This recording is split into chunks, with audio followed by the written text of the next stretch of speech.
ಓಂ ಶಾಂತಿ. ಇಂದಿನ ದಿನಾಂಕ 15/8/2026. ಬಾಪ್ತಾದ ಮಧುಬನ. ಮಧುರ ಮಕ್ಕಳೇ, ಎಲ್ಲರಿಗೆ ಇದೇ ಸಂದೇಶ ನೀಡಿ ದೇಹ ಸಹಿತ ದೇಹದ ಎಲ್ಲ ಧರ್ಮಗಳನ್ನು ಮರೆತು ತನ್ನನ್ನು ಆತ್ಮನೆಂದು ತಿಳಿಯಿರಿ.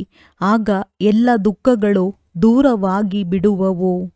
ಪ್ರಶ್ನೆ: ನೀವು ಮಕ್ಕಳು ಯಾವ ಮಾತಿನಲ್ಲಿ ಫಾಲೋ ಫಾದರ್ ಮಾಡಬೇಕಾಗಿದೆ? ಉತ್ತರ: ಹೇಗೆ ಈ ಬ್ರಹ್ಮರವರು ತಮ್ಮದೆಲ್ಲವನ್ನು ಈಶ್ವರಾರ್ಪಣೆ ಮಾಡಿಬಿಟ್ಟರು, ಸಂಪೂರ್ಣ ಟ್ರಸ್ಟಿಯಾದರು, ಹಾಗೆಯೇ ನೀವೂ ಸಹ ಟ್ರಸ್ಟಿಯಾಗಿರಿ. ಎಂದೂ ಸಹ ಉಲ್ಟಾ ಸುಲ್ಟಾ ಖರ್ಚು ಮಾಡಿ ಪಾಪಾತ್ಮರಿಗೆ ಕೊಡಬಾರದು. ತಮ್ಮದೆಲ್ಲವನ್ನು ಈಶ್ವರಿಯ ಸೇವೆಯಲ್ಲಿ ತೊಡಗಿಸಿರಿ. ಸಂಪೂರ್ಣ ಟ್ರಸ್ಟಿಯಾಗಿರಿ. ತಂದೆಯ ಶ್ರೀಮತದಂತೆ ನಡೆಯುತ್ತಾ ಇರಿ.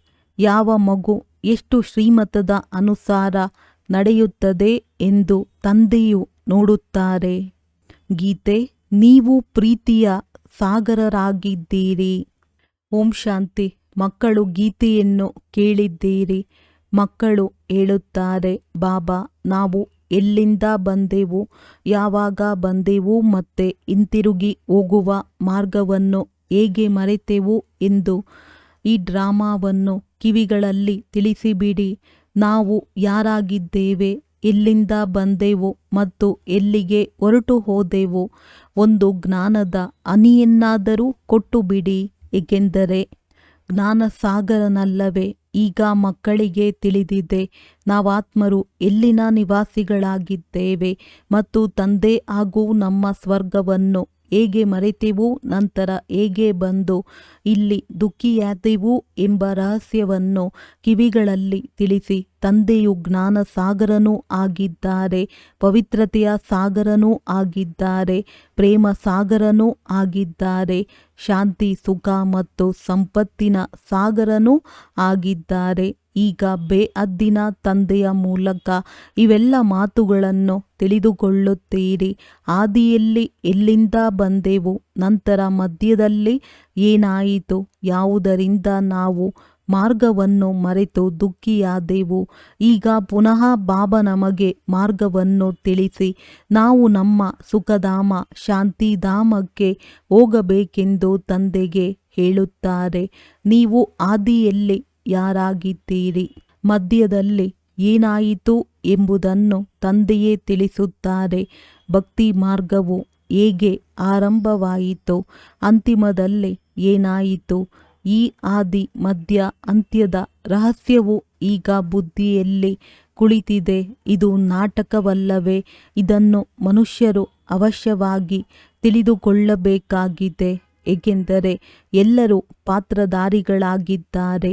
ನಿಮಗೆ ತಿಳಿದಿದೆ, ನಾವಾತ್ಮರು ನಿರಾಕಾರಿ ಶಾಂತಿಧಾಮದಿಂದ ಇಲ್ಲಿ ಶಬ್ದದ ಪ್ರಪಂಚದಲ್ಲಿ ಬರುತ್ತೇವೆ. ಮೂಲವತನ, ಸೂಕ್ಷ್ಮವತನ, ನಂತರ ಇದು ಸ್ಥೂಲವತನವಾಗಿದೆ. ಮೂಲವತನದಿಂದ ಆತ್ಮರು ಈ ಶಬ್ದದ ಪ್ರಪಂಚದಲ್ಲಿ ಶರೀರ ಧಾರಣೆ ಮಾಡಿ ಪಾತ್ರವನ್ನು ಅಭಿನಯಿಸಲು ಬರುತ್ತೀರಿ. ಆತ್ಮದ ನಿವಾಸ ಸ್ಥಾನವು ಶಾಂತಿಧಾಮವಾಗಿದೆ. ಈ ಮಾತುಗಳನ್ನು ಪ್ರಪಂಚದಲ್ಲಿ ಯಾರೂ ತಿಳಿದುಕೊಂಡಿಲ್ಲ. ಇದನ್ನು ಜ್ಞಾನಸಾಗರ ತಂದೆಯೇ ಬಂದು ತಿಳಿಸುತ್ತಾರೆ. ಈಗಲೂ ತಿಳಿಸುತ್ತಿದ್ದಾರೆ. ಪಾರಲೌಕಿಕ ಪರಮಪಿತ ಪರಮಾತ್ಮನಿಗೆ ಜ್ಞಾನಸಾಗರನೆಂದು ಹೇಳಲಾಗುತ್ತದೆ. ಮನುಷ್ಯರಿಗೆ ಹೇಳಲು ಸಾಧ್ಯವಿಲ್ಲ. ಕೇವಲ ಒಬ್ಬ ತಂದೆಗೆ ಈ ಮಹಿಮೆಯನ್ನು ಆಡಲಾಗುತ್ತದೆ. ಇದನ್ನು ಮತ್ಯಾರೂ ತಿಳಿದುಕೊಂಡಿಲ್ಲ. ಈಗ ವಿನಾಶದ ಸಮಯವಾಗಿದೆ. ವಿನಾಶಕಾಲೇ ವಿಪರೀತ ಬುದ್ಧಿ ಯುರೋಪಿಯನ್ನರು ಎಂದು ಗಾಯನವಿದೆ. ಈಗ ತಂದೆಯು ನಿಮ್ಮ ಬುದ್ಧಿಯೋಗವನ್ನು ತಮ್ಮ ಜೊತೆ ಜೋಡಣೆ ಮಾಡಿಸಿದ್ದಾರೆ. ಮಕ್ಕಳೇ, ನನ್ನೊಬ್ಬನನ್ನೇ ನೆನಪು ಮಾಡಿರಿ. ನಾನು ಮುಸಲ್ಮಾನನಾಗಿದ್ದೇನೆ, ಹಿಂದೂ ಆಗಿದ್ದೇನೆ, ಬೌದ್ಧಿ ಆಗಿದ್ದೇನೆ. ಇವೆಲ್ಲವೂ ದೇಹದ ಧರ್ಮಗಳಾಗಿವೆ. ಆತ್ಮವಂತೂ ಆತ್ಮವೇ ಆಗಿದೆ. ದೇಹದ ಎಲ್ಲ ಧರ್ಮಗಳನ್ನು ಬಿಟ್ಟು ತನ್ನನ್ನು ಆತ್ಮನೆಂದು ತಿಳಿದು ತಂದೆಯಾದ ನನ್ನನ್ನು ನೆನಪು ಮಾಡಿದರೆ ಪತಿತರಿಂದ ಪಾವನರಾಗಿ ಬಿಡುತ್ತೀರಿ. ತಂದೆಯು ತಿಳಿಸುತ್ತಾರೆ, ಈ ದೇಹವನ್ನೂ ಸಹ ಮರೆಯಿರಿ. ಇದು ಎಲ್ಲರಿಗಾಗಿ ತಂದೆಯ ಸಂದೇಶವಾಗಿದೆ. ದೇಹ ಸಹಿತ ದೇಹದ ಏನೆಲ್ಲ ಸಂಬಂಧಗಳಿವೆಯೋ ಎಲ್ಲವನ್ನೂ ಮರೆಯಿರಿ. ನಾನಾತ್ಮನಾಗಿದ್ದೇನೆ. ನಾವೆಲ್ಲ ಸಹೋದರರ ತಂದೆಯು ಒಬ್ಬರೇ ಆಗಿದ್ದಾರೆ. ಈ ಬ್ರಹ್ಮರವರೂ ಸಹ ಹೇಳುತ್ತಾರೆ, ನಾನಾತ್ಮನಾಗಿದ್ದೇನೆ ಎಂದು. ಇದರಿಂದ ಎಲ್ಲರೂ ಸಹೋದರರಾದರು. ಈ ಸಮಯದಲ್ಲಿ ಎಲ್ಲ ಸಹೋದರರು ಪತಿತ ದುಃಖಿಯಾಗಿದ್ದಾರೆ. ಎಲ್ಲರೂ ಕಾಮಚಿತೆಯನ್ನೇರಿ ಭಸ್ಮವಾಗಿ ಬಿಟ್ಟಿದ್ದಾರೆ. ಯಾವಾಗ ದ್ವಾಪರದ ಆದಿಯಲ್ಲಿ ರಾವಣ ರಾಜ್ಯವು ಆರಂಭವಾಯಿತು, ನಂತರ ನೀವು ವಾಮ ಮಾರ್ಗದಲ್ಲಿ ಇಳಿಯುತ್ತೀರಿ. ಆಗಲೇ ಮತ್ತೆಲ್ಲ ಧರ್ಮಗಳು ಆರಂಭವಾಗುತ್ತವೆ. ಅರ್ಧ ಸಮಯ ನೀವು ಪವಿತ್ರರಾಗಿರುತ್ತೀರಿ, ಇನ್ನರ್ಧ ಸಮಯದಲ್ಲಿ ನೀವು ಪತಿತರಾಗುತ್ತೀರಿ. 21 ಜನ್ಮಗಳು ಭಾರತದಲ್ಲಿಯೇ ಗಾಯನವಿದೆ. 21 ಕುಲದ ಉದ್ಧಾರ ಮಾಡುವವರೇ ಕುಮಾರಿ ಎಂದು ಹೇಳಲಾಗುತ್ತದೆ.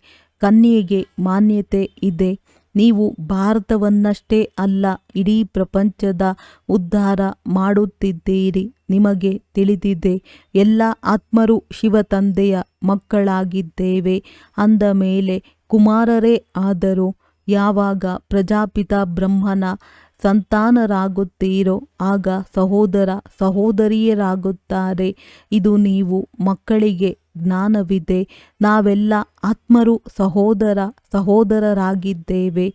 ಏ ಪತಿತ ಪಾವನ, ಬನ್ನಿ ಇಲ್ಲಿ. ರಾವಣ ರಾಜ್ಯದಿಂದ ದುಃಖದಿಂದ ನಮ್ಮನ್ನು ಮುಕ್ತಗೊಳಿಸಿ ನಮ್ಮ ಮಾರ್ಗದರ್ಶಕನಾಗಿ ನಮ್ಮನ್ನು ಮನೆಗೆ ಕರೆದುಕೊಂಡು ಹೋಗಿ ನಮ್ಮ ದುಃಖವನ್ನು ದೂರ ಮಾಡಿ ಸುಖ ಕೊಡಿ ಎಂದು ಎಲ್ಲರೂ ತಂದೆಯನ್ನು ಕರೆಯುತ್ತಾರೆ. ಈಗ ನೀವು ತಿಳಿದುಕೊಂಡಿದ್ದೀರಿ, ಅವಶ್ಯವಾಗಿ ತಂದೆಯು ಬಂದಿದ್ದಾರೆ. ನಮ್ಮನ್ನು ಈ ಕಲಿಯುಗಿ ರಾವಣ ರಾಜ್ಯದಿಂದ ಬಿಡಿಸಿ ಜೊತೆಗೆ ಕರೆದುಕೊಂಡು ಹೋಗುತ್ತಾರೆ. ತಂದೆಗೆ ಗೊತ್ತಿದೆ, ಎಲ್ಲ ಆತ್ಮರು ಪತಿತರಾಗಿದ್ದಾರೆ. ಆದ್ದರಿಂದ ಶರೀರವೂ ಪತಿತವಾಗಿದೆ. ಆತ್ಮವನ್ನೇ ಪಾವನ ಮಾಡಿ ನಿರ್ವಾಣಧಾಮಕ್ಕೆ ಕರೆದುಕೊಂಡು ಹೋಗುತ್ತಾರೆ. ಭೂತಕಾಲದಿಂದ ವರ್ತಮಾನ ಮತ್ತೆ ಭವಿಷ್ಯವಾಗುವುದು. ಆದಿ, ಮಧ್ಯ, ಅಂತ್ಯ, ಪುನಃ ಆದಿ. ಸತ್ಯಯುಗದ ಆದಿ, ಕಲಿಯುಗದ ಅಂತ್ಯ, ಮತ್ತೆ ಭವಿಷ್ಯ ಸತ್ಯಯುಗವು ಬರುವುದು. ಇದು ಸಹಜವಲ್ಲವೇ? ಅಂದ ಮೇಲೆ ಮಧ್ಯದಲ್ಲಿ ಏನಾಯಿತು? ನಾವು ಹೇಗೆ ಕೆಳಗಿಳಿದೆವು? ನಾವು ಪಾವನ ದೇವತೆಗಳಾಗಿದ್ದೆವು. ನಂತರ ಪಾವನರಿಂದ ಹೇಗೆ ಪತಿತರಾದೆವು? ಇದನ್ನು ನೀವೀಗ ತಿಳಿದುಕೊಂಡಿದ್ದೀರಿ. ತಂದೆಯು ತಿಳಿಸುತ್ತಾರೆ, ರಾವಣ ರಾಜ್ಯವು ಆರಂಭವಾದಾಗಲಿಂದ ನೀವು ಪತಿತರಾಗುತ್ತೀರಿ. ಈಗ ಪುನಃ ನಿಮ್ಮನ್ನು ಭವಿಷ್ಯ ದೇವತೆಗಳನ್ನಾಗಿ ಮಾಡಲು ಬಂದಿದ್ದೇನೆ. ಇದರಲ್ಲಿ ಯಾವುದೇ ಕಷ್ಟದ ಮಾತಿಲ್ಲ. ನಾನು ನಿಮ್ಮನ್ನು ವಿಷಯ ಸಾಗರದಿಂದ ಪಾರು ಮಾಡುತ್ತೇನೆ. ನನ್ನ ಜೀವನದ ದೋಣಿಯನ್ನು ದಡ ಸೇರಿಸು ಎಂದು ಆಡುತ್ತಾರೆ. ಎಲ್ಲರೂ ಒಬ್ಬ ತಂದೆಯನ್ನು ಕರೆಯುತ್ತಾರೆ, ತಂದೆಯೇ, ನಮ್ಮ ದೋಣಿಯು ಮುಳುಗಿ ಹೋಗಿದೆ. ಅದನ್ನು ಶಿರಸಾಗರದ ಕಡೆಗೆ ಕರೆದುಕೊಂಡು ಹೋಗಿರಿ. ತಂದೆಗೆ ಅಂಬಿಗ ಹೂದೋಟದ ಮಾಲೀಕನೆಂತಲೂ ಹೇಳಲಾಗುತ್ತದೆ. ನಾವೀಗ ಮುಳ್ಳುಗಳ ಕಾಡಿನಲ್ಲಿದ್ದೇವೆ. ನಮ್ಮನ್ನು ಪುನಃ ಹೂದೋಟಕ್ಕೆ ಕರೆದುಕೊಂಡು ಹೋಗಿರಿ. ದೇವತೆಗಳು ಹೂಗಳಲ್ಲವೇ? ಈಗ ಎಲ್ಲರೂ ಇಲ್ಲಿ ಮುಳ್ಳುಗಳಾಗಿದ್ದಾರೆ. ಒಬ್ಬರು ಇನ್ನೊಬ್ಬರಿಗೆ ದುಃಖವನ್ನೇ ಕೊಡುತ್ತಿರುತ್ತಾರೆ. ದೇವತೆಗಳೆಂದು ಯಾರಿಗೂ ದುಃಖ ಕೊಡುವುದಿಲ್ಲ. ಅಲ್ಲಿ ಸುಖವೇ ಸುಖವಿರುತ್ತದೆ. ಅವರು ಕೇವಲ ಆಡುತ್ತಾರೆ. ನೀವಿಲ್ಲಿ ಸನ್ಮುಖದಲ್ಲಿ ಕುಳಿತಿದ್ದೀರಿ. ಹೇಳುತ್ತೀರಲ್ಲವೇ, ಬಾಬಾ, ನಾವು ಎಲ್ಲಿಂದ ಮರೆತೆವು? ಈ ಸೃಷ್ಟಿ ಚಕ್ರವನ್ನು ನಾವು ಹೇಗೆ ಮರೆತೆವು? ಸತ್ಯ ತ್ರೇತಾಯುಗದಲ್ಲಿ ಇದನ್ನು ತಿಳಿದುಕೊಂಡಿರಲಿಲ್ಲ, ಏಕೆಂದರೆ ಅಲ್ಲಿ ನಾವು ಸುಖಿಯಾಗಿದ್ದೆವು. ನಂತರ ಯಾವಾಗ ದುಃಖಿಯಾದೆವು? ರಾವಣ ರಾಜ್ಯವು ಆರಂಭವಾದಾಗ ಭಾರತವಾಸಿಗಳು ರಾವಣನನ್ನು ಸುಡುತ್ತಲೇ ಇರುತ್ತಾರೆ. ಎಲ್ಲಿಯವರೆಗೆ ರಾವಣನ ವಿನಾಶವಾಗುವುದಿಲ್ಲವೋ ಅಲ್ಲಿಯವರೆಗೆ ಸುಡುತ್ತಲೇ ಇರುತ್ತಾರೆ. ಮತ್ತೆ ಸತ್ಯಯುಗದಲ್ಲಿ ಪ್ರತಿ ವರ್ಷ ಸುಡುವುದಿಲ್ಲ. ಇದು ಭಕ್ತಿ ಮಾರ್ಗವಾಗಿದೆ. ಈ ರಾವಣ ರಾಜ್ಯವು ಸಮಾಪ್ತಿಯಾಗಲಿದೆ. ಭಕ್ತಿ ಮಾರ್ಗದಲ್ಲಿ ರಾವಣನನ್ನು ಪ್ರತಿ ವರ್ಷ ಸುಡುತ್ತಾರೆ, ಆದರೆ ಸಾಯುವುದೇ ಇಲ್ಲ. ಈಗ ನಿಮ್ಮ ಮುಂದೆ ರಾವಣನು ಸತ್ತು ಹೋದಂತೆಯೇ ನಿಮಗೆ ತಿಳಿದಿದೆ. ಈಗ ರಾವಣ ರಾಜ್ಯವು ಸಮಾಪ್ತಿಯಾಗಲಿದೆ. ಪಂಚಭೂತಗಳ ತಲೆಯನ್ನು ಕತ್ತರಿಸಲಾಗುತ್ತದೆ. ಮೊಟ್ಟ ಮೊದಲು ಕಾಮದ ತಲೆಯನ್ನು ಕತ್ತರಿಸುತ್ತೀರಿ. ಕಾಮವೇ ಮಹಾಶತ್ರುವಾಗಿದೆ. ತಂದೆಯೂ ತಿಳಿಸುತ್ತಾರೆ, ಈ 5 ಭೂತಗಳ ಮೇಲೆ ಜಯಶೀಲರಾಗುವುದರಿಂದಲೇ ನೀವು ವಿಶ್ವದ ಮೇಲೆ ಜಯ ಗಳಿಸುತ್ತೀರಿ. ನಾವು ಪತಿತರೆಂದು ಮನುಷ್ಯರು ಹೇಳುತ್ತಾರೆ. ಆದ್ದರಿಂದಲೇ ಪತಿತರನ್ನು ಪಾವನ ಮಾಡಲು ಬನ್ನಿ ಎಂದು ಕರೆಯುತ್ತಾರೆ. ಏ ಪತಿತ ಪಾವನ, ಏ ತಂದೆಯೇ ಅಂಬಿಗನೇ, ದಯಾಸಾಗರ ತಂದೆಯೇ ಬನ್ನಿ ಎಂದು ಆತ್ಮವು ಕರೆಯುತ್ತದೆ. ತಂದೆಯು ಹೇಳುತ್ತಾರೆ, ನಾನು ಕಲ್ಪ ಕಲ್ಪವೂ ಬರುತ್ತೇನೆ. ಹೇಗೆ ಬರುತ್ತೇನೆ ಎಂಬುದನ್ನು ಯಾರೂ ತಿಳಿದುಕೊಂಡಿಲ್ಲ. ಭಗವಂತನೇ ಬಂದು ರಾಜಯೋಗವನ್ನು ಕಲಿಸಿದರೆಂದು ಗೀತೆಯಲ್ಲಿಯೂ ಇದೆ. ಆದರೆ ಭಗವಂತ ಯಾರು, ಯಾವಾಗ ಬಂದರು ಎಂಬುದು ಯಾರಿಗೂ ತಿಳಿದಿಲ್ಲ. ಗೀತೆಯನ್ನಂತೂ ಖಂಡನೆ ಮಾಡಿಬಿಡುತ್ತಾರೆ. ಕೃಷ್ಣನನ್ನು ದ್ವಾಪರದಲ್ಲಿ ತೆಗೆದುಕೊಂಡು ಹೋಗಿದ್ದಾರೆ. ಆದರೆ ದ್ವಾಪರದ ನಂತರ ಪ್ರಪಂಚವು ಇನ್ನೂ ಪತಿತವಾಗುತ್ತದೆ. ಅಂದ ಮೇಲೆ ಕೃಷ್ಣನು ದ್ವಾಪರದಲ್ಲಿ ಬಂದು ಏನು ಮಾಡಿದಂತಾಯಿತು? ಮನುಷ್ಯರಂತೂ ಏನನ್ನೂ ತಿಳಿದುಕೊಳ್ಳುವುದಿಲ್ಲ. ಸಂಪೂರ್ಣ ಅಸತ್ಯವಂತರಾಗಿದ್ದಾರೆ. ಸತ್ಯಯುಗದಲ್ಲಿ ಸತ್ಯವಂತರಿರುತ್ತಾರೆ. ನೀವೀಗ ಅಸತ್ಯವಂತರಿಂದ ಸತ್ಯವಂತರಾಗುತ್ತೀರಿ. ತಂದೆಯು ತಿಳಿಸುತ್ತಾರೆ, ನೀವೇ ಸಂಪೂರ್ಣ ನಿರ್ವಿಕಾರಿ ಪೂಜ್ಯರಾಗಿದ್ದೀರಿ. ನೀವೇ ಈಗ ವಿಕಾರಿ ಪೂಜಾರಿಗಳಾಗಿದ್ದೀರಿ. ತಾವೇ ಪೂಜ್ಯ, ತಾವೇ ಪೂಜಾರಿ. 21 ಜನ್ಮಗಳವರೆಗೆ ನೀವು ಮೊದಲು ಪೂಜ್ಯರಾಗುತ್ತೀರಿ, ನಂತರ ಪೂಜಾರಿಗಳಾಗಿದ್ದೀರಿ. ಸತ್ಯಯುಗದಲ್ಲಿ 8 ಜನ್ಮಗಳನ್ನು ಮತ್ತು ತ್ರೇತಾಯುಗದಲ್ಲಿ 12 ಜನ್ಮಗಳನ್ನು ತೆಗೆದುಕೊಳ್ಳುತ್ತೀರಿ. ನೀವು ಹೇಗೆ ಪತಿತರಾದಿರಿ, ಹೇಗೆ ಕೆಳಗಿಳಿದಿದ್ದೀರಿ ಎಂಬುದನ್ನು ತಂದೆಯೇ ತಿಳಿಸುತ್ತಾರೆ. ಈ ಸೃಷ್ಟಿ ಚಕ್ರವು ಸುತ್ತುತ್ತಿರುತ್ತದೆ.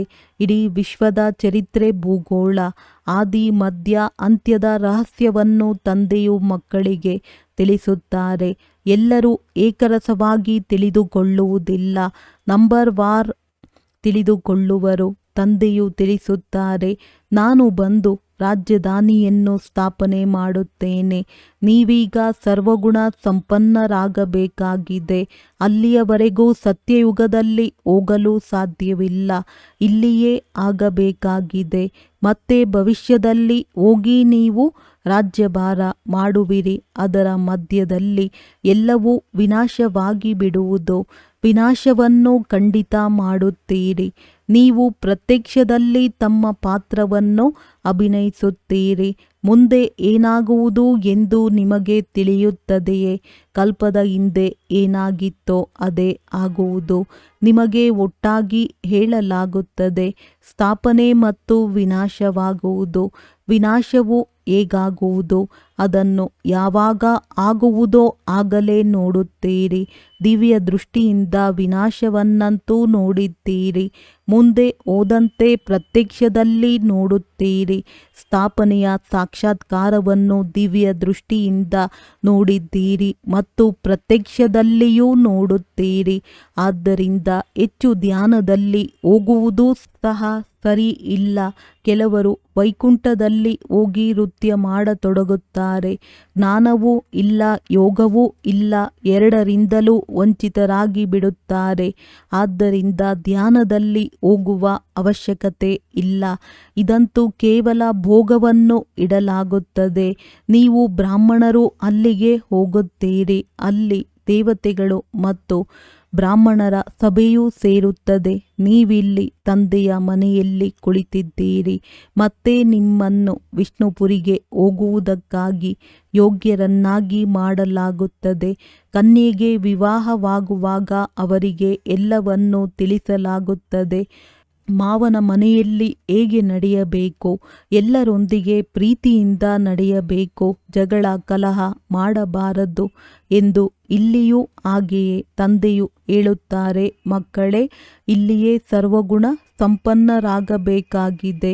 ಸ್ವರ್ಗದಲ್ಲಿ ಈ ಜಗಳ ಕಲಹ ಏನೂ ಇರುವುದಿಲ್ಲ. ನೀವೀಗ ಮಾವನ ಮನೆಯಾದ ವಿಷ್ಣುಪುರಿಗೆ ಹೋಗುತ್ತೀರಿ.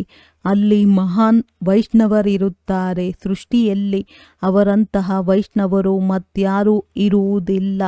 ವೈಷ್ಣವ ದೇವತೆಗಳು ವಿಕಾರದಲ್ಲಿ ಹೋಗುವುದಿಲ್ಲ.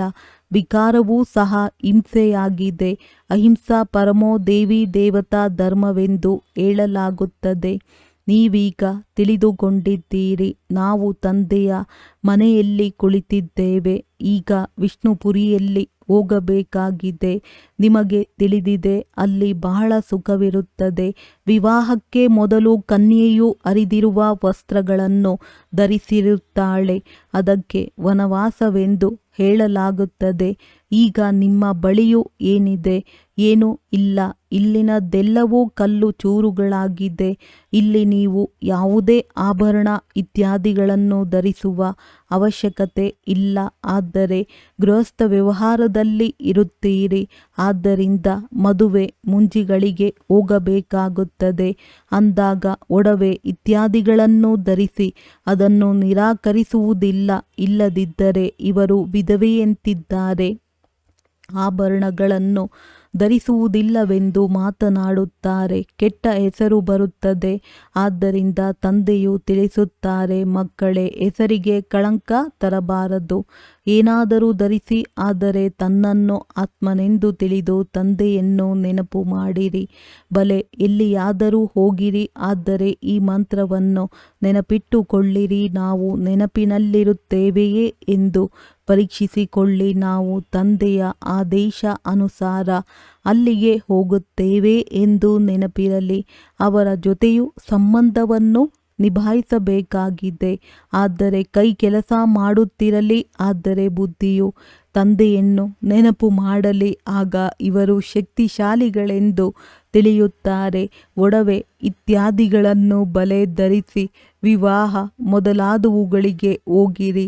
ಎಲ್ಲರೊಂದಿಗೆ ಇರಿ, ಆದರೆ ಮಹಾವೀರರಾಗಿ ಇರಿ. ಸನ್ಯಾಸಿಗಳ ಬಗ್ಗೆಯೂ ತೋರಿಸುತ್ತಾರಲ್ಲವೇ? ಗುರುವು ವೇಶ್ಯೆಯ ಬಳಿ ಕಳುಹಿಸಿದ್ದರು, ಸರ್ಪದ ಬಳಿ ಕಳುಹಿಸಿಕೊಟ್ಟರು. ಯಾರು ಸಾಹಸದಿಂದ ಉತ್ತೀರ್ಣರಾಗಿ ತೋರಿಸುವರೋ ಅವರಿಗೆ ಮಹಾವೀರರೆಂದು ಹೇಳಲಾಗುತ್ತದೆ. ತಂದೆಯ ನೆನಪಿನಲ್ಲಿದ್ದಾಗ ಕರ್ಮೇಂದ್ರಿಯಗಳಿಂದ ಯಾವುದೇ ಚಂಚಲತೆಯಾಗುವುದಿಲ್ಲ. ತಂದೆಯನ್ನು ಮರೆತರೆ ಕರ್ಮೇಂದ್ರಿಯಗಳು ಚಂಚಲವಾಗುವುದು. ನೀವು ವಿಶ್ವದ ಮಾಲೀಕರಾಗುತ್ತೀರಿ. ಇದು ಕಡಿಮೆ ಮಾತೇನು? ಸನ್ಯಾಸಿಗಳು ಈ ಮಾತುಗಳನ್ನು ಸ್ವಲ್ಪವೂ ಅರಿತುಕೊಂಡಿಲ್ಲ.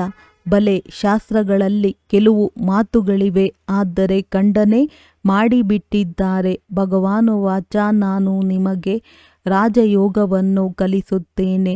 ಎಲ್ಲಿಯವರೆಗೂ ಜೀವಿಸಿರುತ್ತೀರೋ ಅಲ್ಲಿಯವರೆಗೆ ಜ್ಞಾನಾಮೃತವನ್ನು ಕುಡಿಯುತ್ತಾ ಇರಿ, ಕೇಳುತ್ತಾ ಇರಿ. ರಾಜಧಾನಿಯು ಸ್ಥಾಪನೆಯಾಗುವುದು.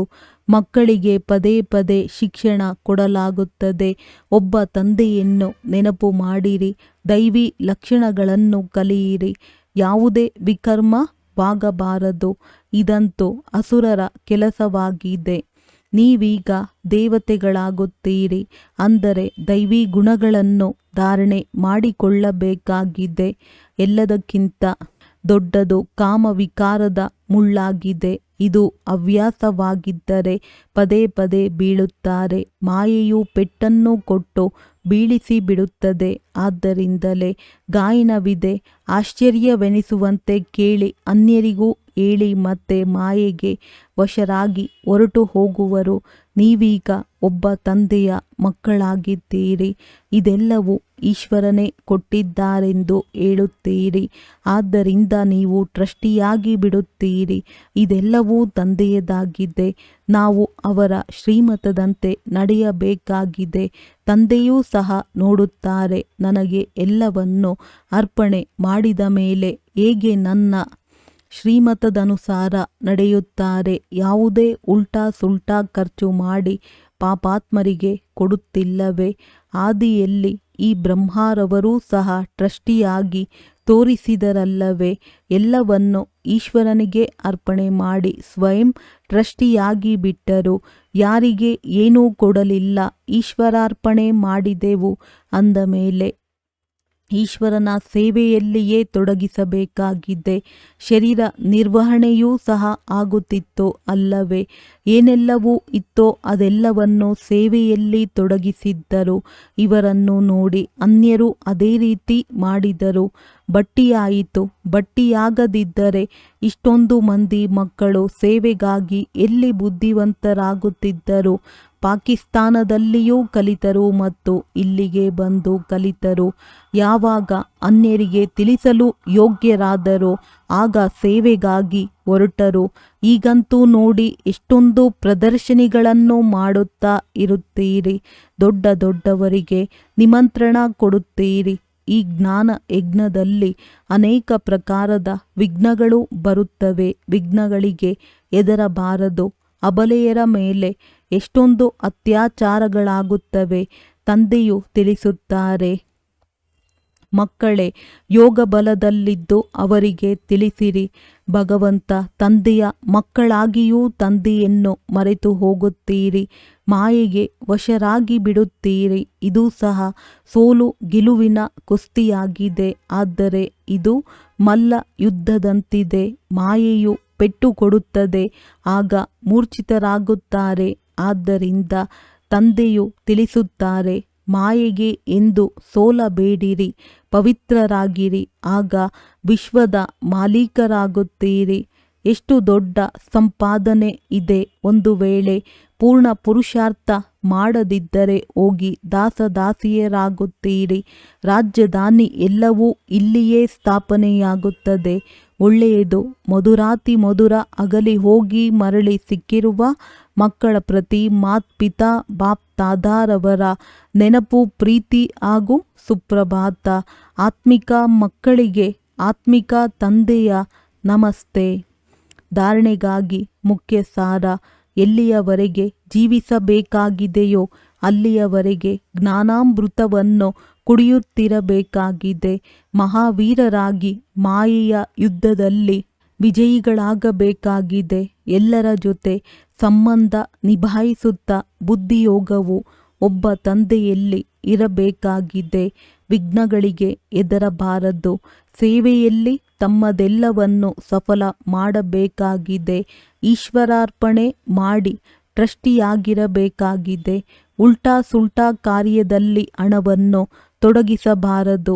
ವರದಾನ: ತಮ್ಮ ಸಂಪೂರ್ಣ ಸ್ವರೂಪದ ಆಹ್ವಾನದ ಮೂಲಕ ಬಂದು ಹೋಗುವ ಚಕ್ರದಿಂದ ಮುಕ್ತರಾಗುವ ಅದೃಷ್ಟ ನಕ್ಷತ್ರ ಭವ. ಈಗ ತಮ್ಮ ಸಂಪೂರ್ಣ ಸ್ಥಿತಿ ಹಾಗೂ ಸಂಪೂರ್ಣ ಸ್ವರೂಪದ ಆಹ್ವಾನ ಮಾಡಿರಿ. ಇದರಿಂದ ಆ ಸ್ವರೂಪವೇ ಸದಾ ಸ್ಮೃತಿಯಲ್ಲಿರುತ್ತದೆ. ನಂತರ ಹೇಗೆ ಕೆಲವೊಮ್ಮೆ ಶ್ರೇಷ್ಠ ಸ್ಥಿತಿ, ಕೆಲವೊಮ್ಮೆ ಕನಿಷ್ಠ ಸ್ಥಿತಿಯಲ್ಲಿ ಬಂದು ಹೋಗುವ ಚಕ್ರ ಸುತ್ತುತ್ತದೆ, ಮತ್ತೆ ಮತ್ತೆ ಸ್ಮೃತಿ ಮತ್ತು ವಿಸ್ಮೃತಿಯ ಚಕ್ರದಲ್ಲಿ ಬರುತ್ತೀರಿ. ಈ ಚಕ್ರದಿಂದ ಮುಕ್ತರಾಗಿ ಬಿಡುತ್ತೀರಿ. ಅವರುಗಳು ಜನನ ಮರಣದ ಚಕ್ರದಿಂದ ಮುಕ್ತರಾಗಲು ಬಯಸುತ್ತಾರೆ ಮತ್ತು ತಾವು ವ್ಯರ್ಥ ಮಾತುಗಳಿಂದ ಮುಕ್ತರಾಗಿ ಹೊಳೆಯುತ್ತಿರುವ ಅದೃಷ್ಟ ನಕ್ಷತ್ರಗಳು ಆಗಿಬಿಡುತ್ತೀರಿ. ಸ್ಲೋಗನ್: ಯಾವುದೇ ವಿಘ್ನಕ್ಕೆ ವಶರಾಗುವುದು ಅರ್ಥಾತ್ ವಜ್ರದ ಮೇಲೆ ಕಲೆ ಉಂಟಾಗುವುದಾಗಿದೆ. ಅವ್ಯಕ್ತ ಸೂಚನೆಗಳು: ಅಪವಿತ್ರತೆಯ ಬೀಜವನ್ನು ಸಮಾಪ್ತಿ ಮಾಡಿ ಸಂಪೂರ್ಣ ಸ್ವಚ್ಛ ಆಗಿರಿ. ಹೇಗೆ ತಮ್ಮ ಆದಿ ಸ್ವರೂಪ ಪವಿತ್ರ ದೇವತೆಯದ್ದಾಗಿದೆ, ಇದೇ ರೀತಿ ಈ ಅಂತಿಮ ಜನ್ಮವೂ ಸಹ ಪವಿತ್ರ ಬ್ರಾಹ್ಮಣ ಜೀವನ ಆಗಿದೆ. ಇದೇ ಸ್ಮೃತಿಯ ಆಧಾರದಿಂದ ಪವಿತ್ರ ಜೀವನದ ಅತಿ ಸಹಜ ಅನುಭವ ಮಾಡಿ ಪವಿತ್ರರಾಗಿ ಯೋಗಿ ಆಗಿ ಈ ಮಹಾಮಂತ್ರವೇ ಸರ್ವ ಪ್ರಾಪ್ತಿಗಳ ಚಾವಿ ಆಗಿದೆ. ಒಂದು ವೇಳೆ ಪವಿತ್ರತೆ ಇಲ್ಲ ಎಂದರೆ ಹೋಗಿ ಜೀವನ ಇಲ್ಲ ಎಂದ ಮೇಲೆ ಅಧಿಕಾರ ಇದ್ದರೂ ಸಹ ಅಧಿಕಾರದ ಅನುಭವ ಮಾಡಲು ಸಾಧ್ಯವಿಲ್ಲ. ಈ ಮಹಾಮಂತ್ರ ಸರ್ವ ಖಜಾನೆಗಳ ಅನುಭೂತಿಯ ಚಾವಿ ಆಗಿದೆ. ಒಳ್ಳೆಯದು. ಓಂ ಶಾಂತಿ.